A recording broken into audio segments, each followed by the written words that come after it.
How's it going, everybody? This is Ron Sparkman, and I'm the Chief Curiosity Correspondent for the Space Foundation Discovery Center. And today we have another amazing guest for all of you on Space4U Live. But before we get started with our guest today, we do want to remind you that just recently we announced the launch of our Center for Innovation and Education. The Center for Innovation and Education creates and delivers inclusive, innovative, and sustainable workforce development and economic opportunity programs that enable all people to actively participate in the space economy. Through public and private partnerships, the center engages students, young leaders, entrepreneurs, and professionals. We encourage you to learn more about the new Center for Innovation and Education and how you can make an impact at www.spacefoundation.com/CIE. And another quick reminder that we have reopened the Discovery Center here in Colorado Springs today to the general public. So make sure to pre-purchase your tickets at www.discoverspace.org. And remember that face coverings are required and all safety regulations are in place. So now that we got all that fun stuff out of the way, we want to welcome the one and only the Space Gal, Emily Calandrelli, TV host, author, and about 15 other things that we're going to get to as we talk to her today. So Emily, thank you so much for coming on the show today. Hi, Ron. Thanks for having me. We're really excited, and there's so much to talk to you about, so hopefully we can get through all of it. So let's start off with the first question I always love to ask everybody. How did you fall in love with space and science growing up? Oh, I always have like kind of a boring answer for this because I am not someone who wanted to become an astronaut when I was little. I didn't have anyone in my family that was in science or engineering, anyone in my extended family.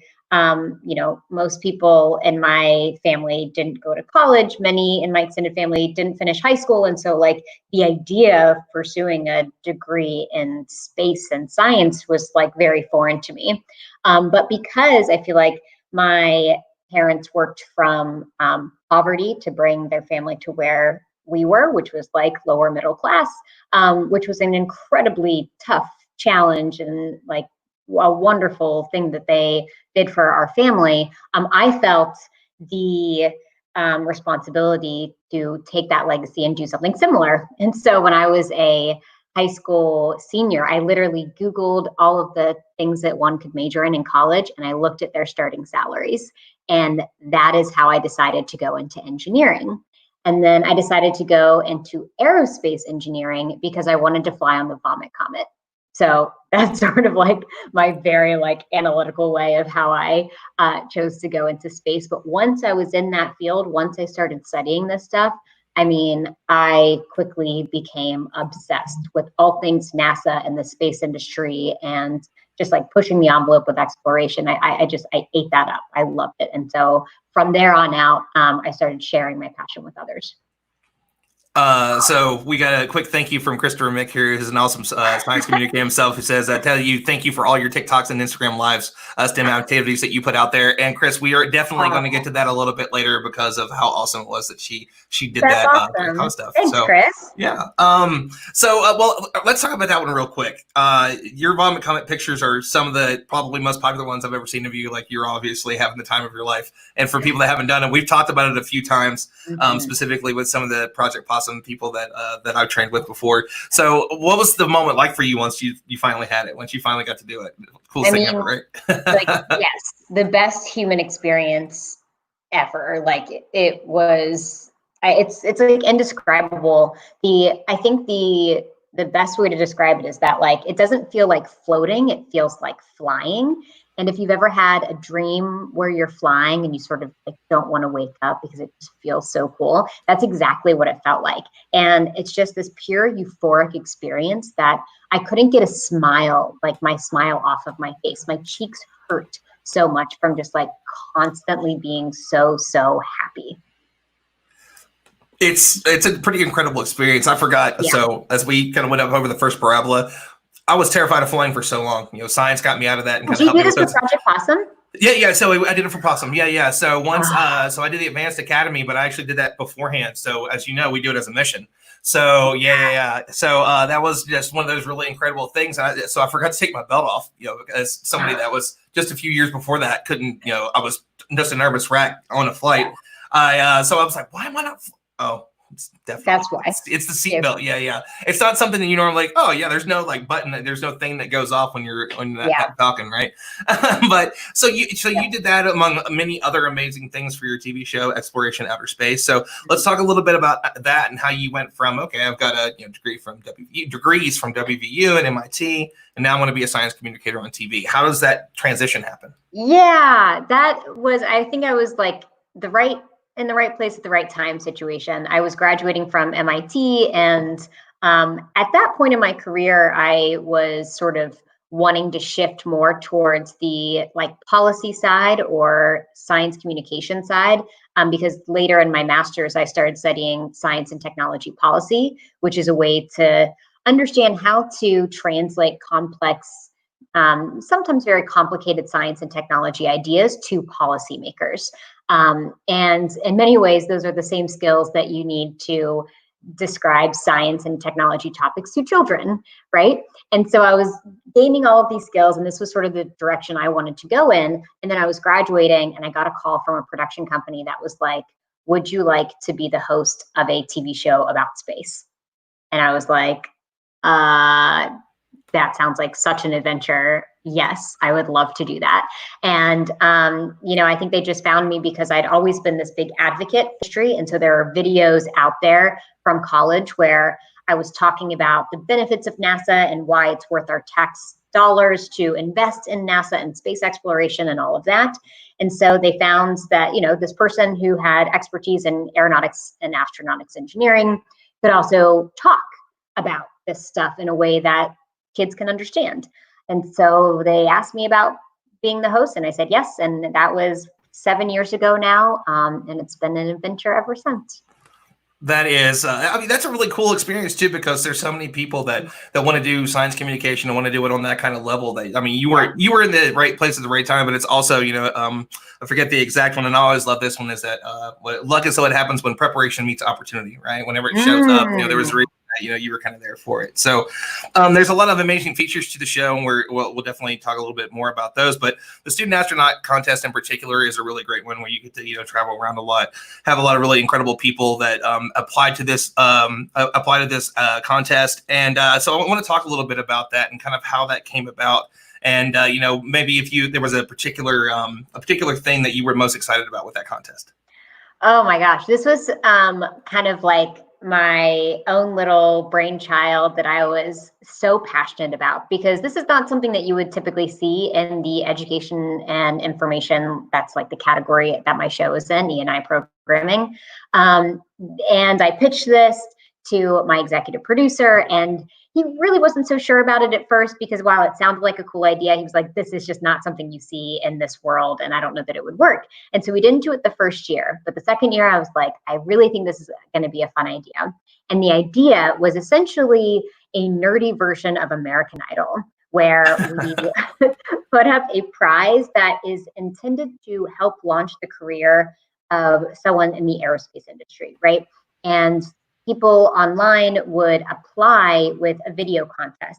And so my goal was to find diverse students who like combining their creativity with their passion for space exploration and their communication skills, and wrap that all into one contest. And so for the first year, we worked with Project Possum, and we offered basically a class through Project Possum to train like a suborbital scientist, which was so cool. And we got all of these videos from around the country from students who are passionate about space exploration, who wanted to work with Project Possum. And it ended up being this like wonderful thing where we were able to tap into these students all across the country, including you, Ron. You applied, which I think the third, was it the Russian, the one where we went to Russia? Yeah. So since then we've had a free flight on the Vomit Comet, and we had a free overnight stay at High Seas in Hawaii. And then most recently, we trained like a cosmonaut at the Yuri Gagarin Cosmonaut Training Center in Star City, Russia. Like, what? I still to this day don't know how we pulled that one off, because that's like the coolest thing I personally have ever done with the show. And I'm like, how did we make that happen? I don't know. It was so cool. So anyways, the Student Astronaut Contest I hold like near and dear to my heart. I find the coolest people through that program, like yourself, that I get to follow their careers long after the Student Astronaut Contest is over. That is so awesome. This is really weird. It looks like somebody else, like another Emily, has joined the stream. Oh, Who is no. that? I can't believe it. Is that Lee Yacht, whatever the 2018 student? Lee, how are you? Hi guys, what's going on? What's going on, buddy? Gosh, Nothing such much, a throwback. What a I've been great. wearing this for like half an hour waiting to join. Oh my It's really gosh. warm in there. The goal was trying to get everybody that was the finalist for that one, but everybody's been so busy. But Lee, of course, ready to always I am back not up a doing little anything. bit. Yeah. Oh my gosh. So for people who are watching, the funniest thing is that when we told Lee that he won our Student Astronaut Contest, you were working at the planetarium, and on the big screen, I have this like astronaut costume on with Lee's face on my face. And I think that was also a reference to in your Student Astronaut Contest video. You had a couple of these. We just keep wearing each other's faces. It's not weird. It's totally normal. It's just a thing that happens. Oh, wait, you have to. We do. Well, Lee and I were actually going to do a really fun thing. He was going to climb Kilimanjaro with me, and I was going to re-enter the contest the next time that you did it. And then whenever I re-entered the contest, I would be like, "Don't forget, I'm also the first student astronaut contestant to ever go to the top of Kilimanjaro." And Lee was going to be behind me and wave, be like, "Nope, got here first." Just kidding. And, just kidding. So we were going to have like some fun with that one, which I think. Oh, that's so funny. But things didn't work out, but we still get to do some fun stuff like this. So Lee, thanks for coming on and doing the cameo, buddy. I appreciate you. Yeah, Thanks, Lee. It was fun, Ron. And Emily, congrats on everything. I'm following you all the time. Congrats on everything. You are killing it on TikTok, and I don't know how you do it. You. I saw that one web coverage. You are amazing. You're doing amazing. Thank you. Learn from the best. Lee, you're awesome, brother. I'll send you a WhatsApp after. There we go. So I appreciate you hopping on, man. All right, love you guys. Have fun. Bye. Bye. So so again, there's a lot of different things that you do for people that kind of connect them to the industry, and also give other opportunities. One of them in particular was your talk at Space Symposium a couple years ago, and for the Hall of Fame dinner, there's a lot of people in that room, and you decided to make a discussion about the science communicators that could be within their organization, which I've said more than a few times, probably led directly to the job that I have right now. So thanks for that. But I mean, that's an important thing to have that kind of platform and utilize that. So what inspired you to give that particular talk to the entire industry of leadership? Yeah, I mean, I do think that the entire field of science communication is relatively new. And so some of these older companies, these traditional companies that are larger, and, to them, I think the concept of social media, sometimes it's hard to derive value from that. I know at many of these companies, there are individuals who are very entrepreneurial and are pushing for it within their organization, and they see the value of social media. But sometimes the organization as a whole, there might be a little bit of pushback, like why invest resources into science communication of our stuff, especially for these like large companies who primarily work with the government and aren't customer facing. Like, what is the real benefit of interacting with individuals like us through social media? And so I essentially wanted to make an argument for why people like us, people who aren't government contractors, find it interesting to learn about the technology that they're doing, the missions that they're working on, and just to try to make an argument for science communication in general.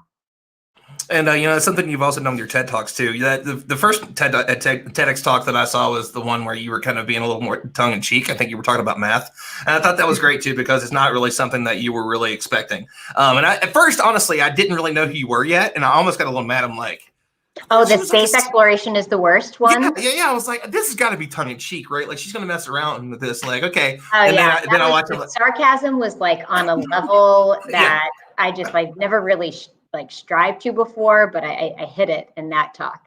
Well, I mean, and how did you feel about that? I mean, because was it something that normally it's, this is your show's a Saturday morning television show across the entire country. So to do something that had to be a little bit of a jump. Or was that before you got the show? Which one? No, it was after, but that was one of my first big talks. And it like to this day, I think it has like 700,000 views on YouTube or something. It's like one of my most viewed things other than stuff on TikTok.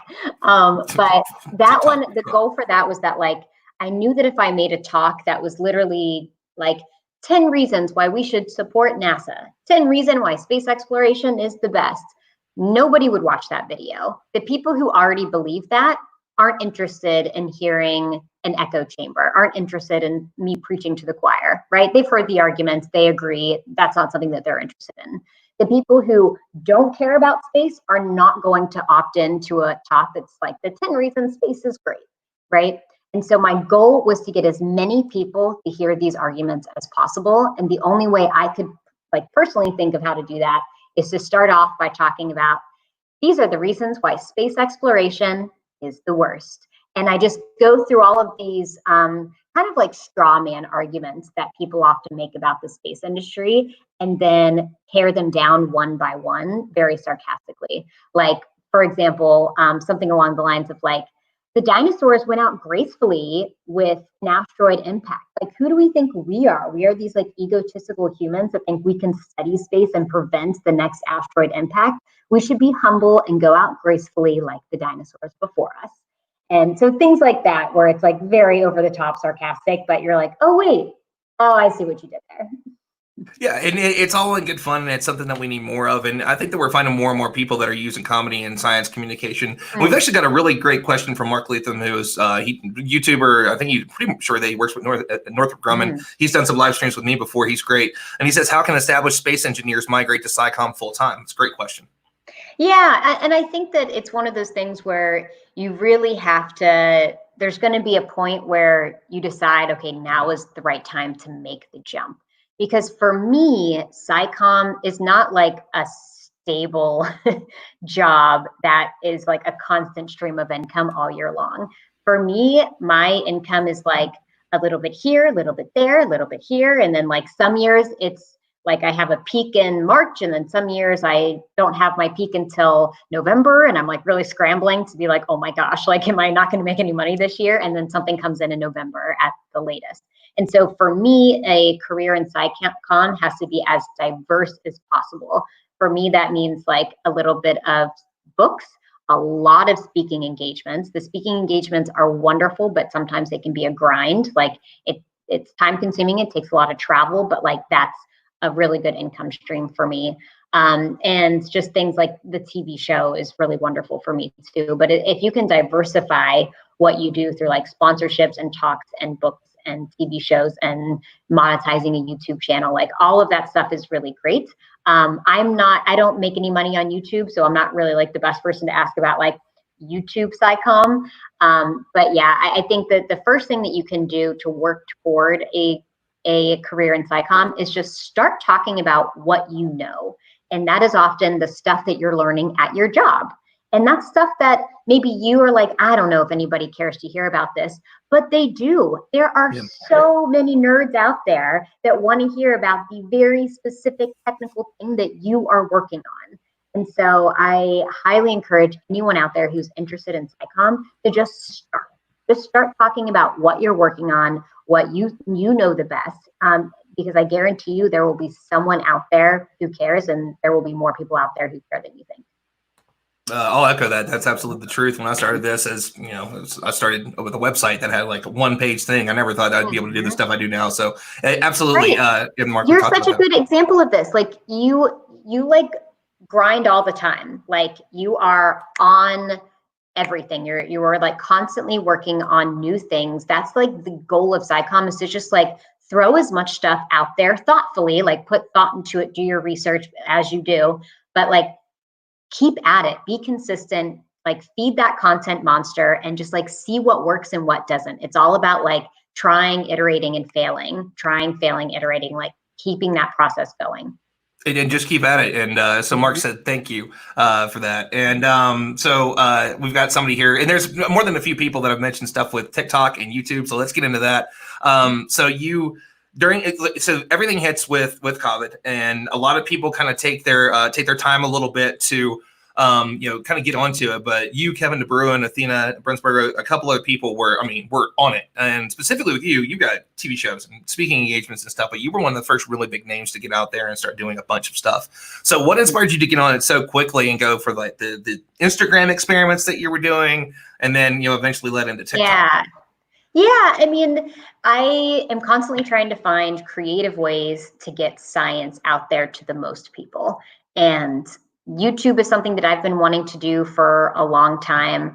And so I was like, now I finally have the time. All of my jobs have been canceled. So like, what a good time to start something new. And so for the first like month and a half of quarantine, every single day I did a live experiment on Instagram, which was a really great way to like see what people who are following me care about. Like, what questions were they asking? What did they find confusing? What did they want to see more of? And then later in the day, I shot a YouTube video. And so like over the course of about a month and a half, I did 21 different science experiments. And then after that, I was like, okay, now let's focus on TikTok, which is actually much harder to understand than I imagined. When I first got on there, I was like, how does this app work? How are these kids doing this so quickly? I'm still confused by it. Like, I know it works. I just had to start doing like impressions, like in front of the science on the sphere, like, oh my God, that's the most amazing space I've ever seen, or silly stuff like that. And they take off. Impersonations in particular, and music and stuff. And you found a lot of really fun ways to do that. But so it looks like some of the newer stuff you're doing, like green screen things now too. So is that right, or is that in the app? It's in the app. So most of the stuff that I do is in the app, unless it's an experiment where I'm like not totally sure how well it's going to work. Then I video it first, and you can upload it later. And so yeah, it's me mostly just like trying new things on TikTok to see like what works and what doesn't. It's a little bit of storytelling, a little bit of science experiments, a little bit of like me trying to be funny, and me trying to make like social commentary on STEM topics. And I don't know, it seems to be going well. I really enjoy doing it. So I like put out TikTok videos every day now. The one for man and crude, every time I see that, I still just laugh. I mean, it's absolutely hysterical. And that's something I definitely want to get to here in a little bit. The way that you amplify voices and different things that you believe in that are really important to you. But we got a really good question here, and this comes from Space TV on YouTube. And he says, "Can we ask Emily what she personally thinks is the most interesting mystery in the universe?" Thank you. I mean, it's gotta, for me, I'm all about like searching for aliens and like the mystery of how vast our universe is, and the fact that we haven't been contacted by intelligent life. We haven't found intelligent life. I mean, it feels like a paradox. And that in itself is something that if I think too much about, I'm like, why? Like, this is so crazy. And it's just, I don't know. That's something that I spend some time thinking about and find really fascinating. I'm all about alien life, so. Agreed. And I think one of the best ones, and I think I'm trying to remember exactly which sci-fi author it was. It was one of the big ones, like maybe it was Ray Bradbury, but they basically had said, whenever you look out there and you think about all this, either there's a lot of life out there, or it's only us. And either way, that is just one of the deepest things to think about when you think about how incredible it is out there. And it's one of my favorites too. I love talking to people, especially astrobiologists. One of the most popular shows we have was Dr. Graham Lyle, and he is the best at that. I had a bunch of questions to ask him. I got to almost none of them because we just started talking about, what about Titan? What would life be on Titan? It was like, and he just goes into like this fantastic answers. He's such a great science communicator. He really is. Cool. Yeah. So that's a big one for me. So I love that. Yeah. And so one of the things we have to talk about that you mentioned earlier, you love to really connect with kids, obviously the TV show, but then you decided to do one on Adelies, which I love the name also too. There's a little bit of background behind that. So let's talk about the book series, and then I want to get a little bit of how it felt to see it in space, which I think is cool. Oh my gosh, yeah. So Adelies was my way of trying to create a book series about science and adventure that had a main character that was a girl. And to be clear, this book is meant for boys and girls, right? I have a lot of times people will be like, so nice that you made this science book for girls. I'm like, oh, also for boys. It doesn't matter. I mean, it's like Harry Potter is for girls and boys, not just for boys, right? And so I wanted to create this book because when I was growing up, the books about science and adventure mostly featured boys as the main character. They would often have really strong female characters that I loved, like Hermione, for example, is amazing. But you know, there's just something about having a lead where you're rooting for them, where you're seeing yourself in the story, that feels a little bit more like your own personal life experience. And so the other thing about it is that she's from West Virginia, and there's not a lot of like super fun, positive stories about West Virginia out there. And as you know, and yeah, and so I wanted to create another story, Country Road, with a West Virginia girl that went on adventures and was really good at science and technology. So, and then you got to send it to space. And then I sent it to space. Yeah, yeah. So oh my gosh, there's a program called the Storytime from Space program, and I just can't say enough good things about this program. It's a program where they send children's books to outer space and have astronauts read them like on video with the image. I'm pointing back. This is my Jupiter clock. They have the image of the Earth in the background where they're floating. I mean, it's so cool. And so Ada Lace, the third book in the series, Ada Lace, Take Me to Your Leader, was sent to the International Space Station through this program. And astronaut Anne McLean read it on station, floating. And it's I wrote these words. These words were read in space by an astronaut. I have it on video as evidence, and it was so cool.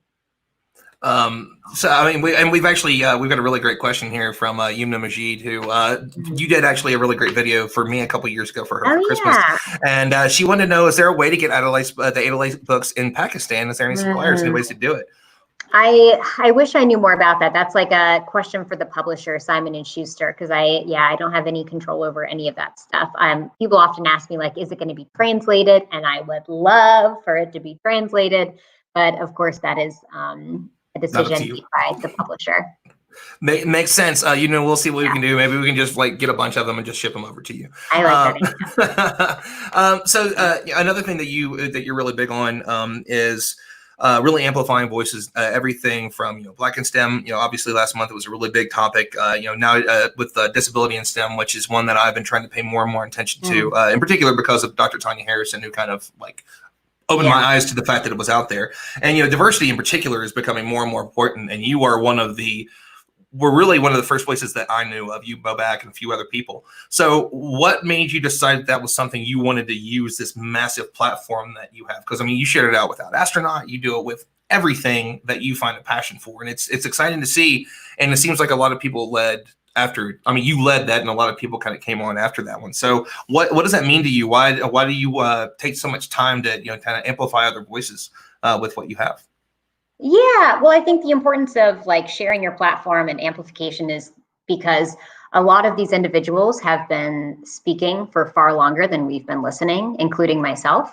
I think that as people who are in the aerospace industry and care about learning, we love learning about new things. And this is just one more very important thing that we should all be learning about. And so for me, when I learn something new on how to make something more accessible or more inclusive, I enjoy sharing that knowledge with others. Because I think the most important thing to remember is that none of us were born with the best knowledge of how to be a good ally. Right? We all grow up in our own little bubbles, our own communities where we have a lot of gaps in knowledge that we grow up with and become adults with gaps in knowledge. And so it's not necessarily our fault that we have these biases or that we haven't considered other people's lived experiences when we're talking about making these spaces more inclusive. But now that we are adults and we are in this industry, we need to work to fill those gaps in knowledge. We need to work to make this space more inclusive so that it really is for everybody. And people with platforms like myself, I enjoy lending that platform to others who have already been speaking about this for a very long time. And we're getting a ton of questions. This is by far the most questions we've ever got from the audience. I'm not shocked by this, of course. I mean, yeah, but this is actually really good one. Will you sometime write stories for adults? Do you have any plans to write anything that, maybe a little bit more, not necessarily grown up, but just, something that maybe. Yeah. I mean, I want to. I do think if I write a book for adults, it's going to be nonfiction. There's always like a few ideas brewing in the back of the mind of what I would like to write about. But you need time. I mean, books are incredibly time consuming. Children's books are a bit easier to do with my ridiculous schedule because I can take a break and work for a couple of months to write something with my co-author, Tamsin Weston. But for a fully nonfiction adult book, that would take like a couple years to write. So I need to find time in my schedule and I need to decide on a topic. But anyways, long story short, I want to, and ideas are brewing, but I just haven't really committed to anything yet. I love it. So there's another thing that you do that I really like is that you kind of share the behind the scenes of your life, particularly with what you did with the Space Mom. So you recently became a mom, so congratulations on that. I said it before, but obviously we have to say it here too. You've also shared, whenever you got married, like you shared all the stuff that you all did on your honeymoon. You kind of do the behind the scenes stuff, but the Space Mom in particular is a much more personal side of it, and it's really great to be able to see, it's still a very serious side, but it's also, the things that go on, whenever the cameras are off and that kind of thing. So what made you decide to create that and kind of share this entire experience of being pregnant and still trying to be a professional and doing all these things? Yeah, it's wild. So it's something that I knew that I've always wanted. I always wanted to be a mom, and it was something that I was so excited to do. And I wanted to share it with others because there's actually a lot of talk from my hometown when I got pregnant that everybody was very surprised because, quote, they thought I was going to be a career woman. And it's a very interesting mindset that I think people still hold. It sounds very outdated that people would assume that you can't care about a career and also start a family. But there are lots of people who still hold that to be true, including people in my family that care about me and know about me and all of that stuff. So I think that it was very important for me to share that side of my life so that other people who want to start families can realize that they can care equally about both things. And it's like such an adventure, and it's been wonderful. And learning how to be a mom and watching this child grow up has given me ideas on how to be better in my career, on ways to include this part of myself in my career as well. And so, yeah, it's basically just been me wanting to share this part of my life that I'm really excited about. So I think this next question may be one that would probably be another one for the publisher, but it's actually a really interesting one. So Mac wants to know, would you allow your fans to translate and replicate your STEM home experiments and post them in their languages? No, I'm sorry. Actually, when I read that first, I thought he was asking about the books. Never mind. Sorry about that, Mac. But no, that's a really great idea. So Emily, would you be cool with that? Yeah, well, I think the experiments, you can, I don't know how YouTube works. I would be interested to learn how you make captions on YouTube videos. I think it's another question of using the experiment and just putting my video on someone else's platform in a different language. I think that's maybe not a super exciting proposal, but I think that there are ways to translate the captions on YouTube for other audiences. And I don't know if that happens automatically. I don't quite know, but that's something to look into. Oh, awesome. So Mac, that might be the thing, man. So write it out. So maybe she can think about that in the future. I think that'd be a really great idea because I know Mac does a lot of stuff in Arabic. He's worked with DNL Cindy before. They did a really great hour-plus long interview that was really fascinating to listen to. He's another great science communicator. There's a bunch of them on there today. No surprise.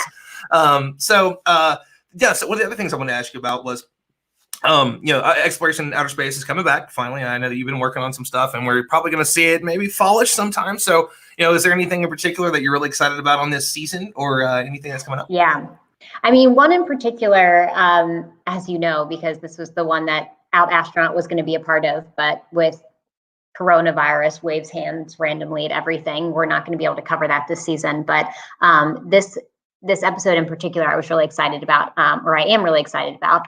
We're calling it Space for All. Kind of has like a double meaning there. But we're covering the story of the Gallaudet group, which is the story of how a number of deaf men and women helped NASA get to the moon back in the 60s. It's sort of this untold hidden figure story, which I had not heard about until recently. And it's just this like fascinating story of these individuals. And then also talking about how like people who are blind or are visually impaired are astronomers, and how that works, how we can make astronomy more accessible to the blind and visually impaired. And I mean, these stories I think are just like so fascinating, and just such a good way to indicate, you know, who is the space industry for, right? Who are we making it welcoming for, and how has it not been welcoming in the past?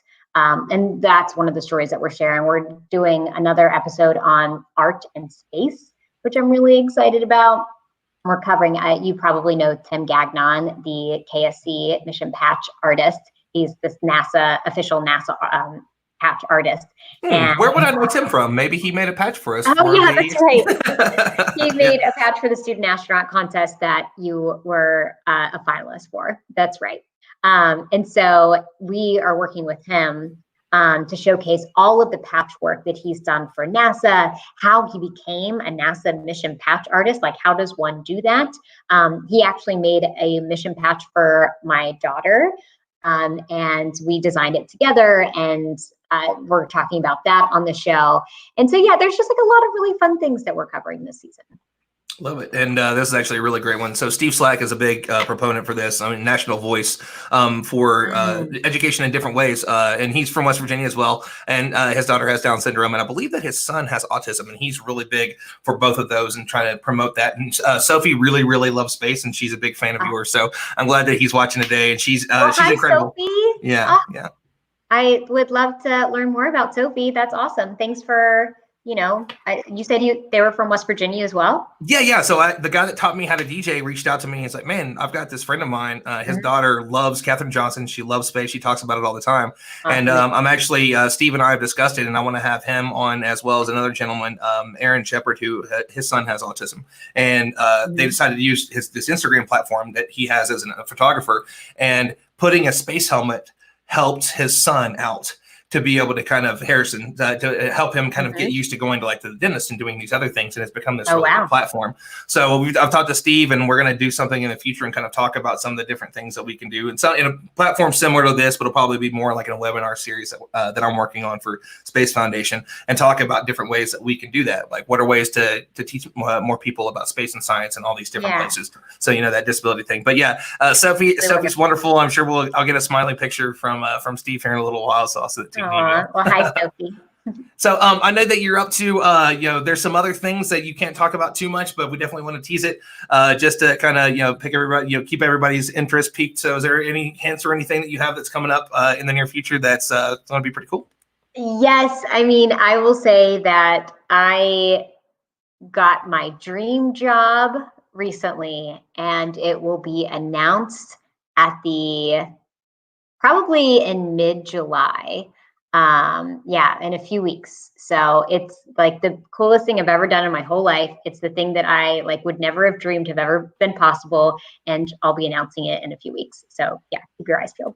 So keep an eye out on her social media for all those really cool things. So, and there's one thing too. I know that there's going to be a lot of science communicators on here, and I asked you this question during the Student Astronaut Contest, and you were kind enough to answer it, and I loved the answer to it. I don't know if you remember it from a couple of years ago, but it was basically, if you want to create a really interesting, if you want to create a TV show, what goes into that, and what your thought processes were for that one.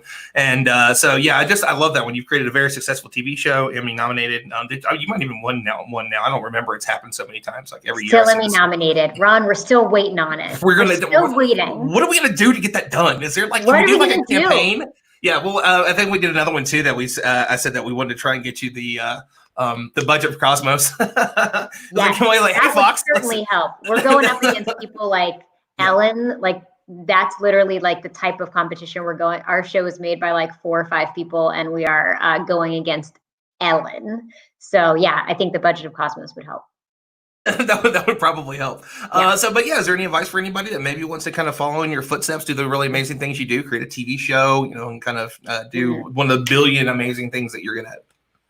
Well, thank you. I do think that the TV world feeds in from like people who are good science communicators on Instagram or Twitter or YouTube. And so I think the best thing you can do if you want to be the host of something on TV, for example, is to start building your audience now, start proving out that you have a story to tell and other people are interested in listening. And that takes, you want to find your niche, find out what you are specifically good at, what you care about, and what you want to share, and stick to that. People, if they're deciding whether or not to follow you, if you're just sharing like a bunch of different stuff from like the ham sandwich you ate that day to like a space fact later on to you're going out with your friends for a picnic, like that's a little bit all over the place. People want to know what to expect when they're going to follow you. So if that's your goal, stick with something. Be consistent on the content that you're putting out. I mean, different platforms have a different kind of like rate that you should be posting, but be consistent. And then make it high quality content. If it's science content, do your research, make sure that it is going to be factually accurate. Make sure you're taking the time to make it accessible. If it's a video, caption it. If it's an image, add that alt text so that people can, visualize what you have in that image. And yeah, so just like be consistent, put out high quality content, and stick to something specific, I think is one of my best pieces of advice. Awesome. And, so once again, thank you so much for coming on today. So you want to let everybody know where they can find you on social media, where they can watch your TV show, all the fun stuff that you have coming up. Yeah, so Exploration Outer Space is on Saturday mornings on Fox, your local Fox channel. It's also on Amazon Prime. My Ada Lace books are available at bookshop.org. That supports local bookshops. And I'm online everywhere at The Space Gal and thespacegal.com. Well, again, we can't thank you enough for coming on today, and thank you in particular, from me, for being one of my biggest inspirations and role models. You're amazing at what you do, and keep continuing to do so. And we can't wait to see what's coming next. Thanks, Ron. And that's going to conclude this episode of the live edition of Space Foundation Space4U podcast. You can subscribe to this podcast and leave us a review on Podbean, Apple Podcasts, and on Google Play. And don't forget to follow us on Facebook, Twitter, Instagram, and LinkedIn. And of course, our website, www.spacefoundation.org, where you can also learn about the various ways you can support the Space Foundation. And don't forget to visit www.discoverspace.org for more digital content for teachers, parents, and students, and to get your tickets to come in and see us starting today. You can support the Space Foundation, a 501c3 nonprofit, by visiting www.spacefoundation.org/donate. And on all these outlets and more, it's our goal to inspire, educate, connect, and advocate for the space community. Because of the Space Foundation, we will always have space for you. Thank you, everybody, so much for watching.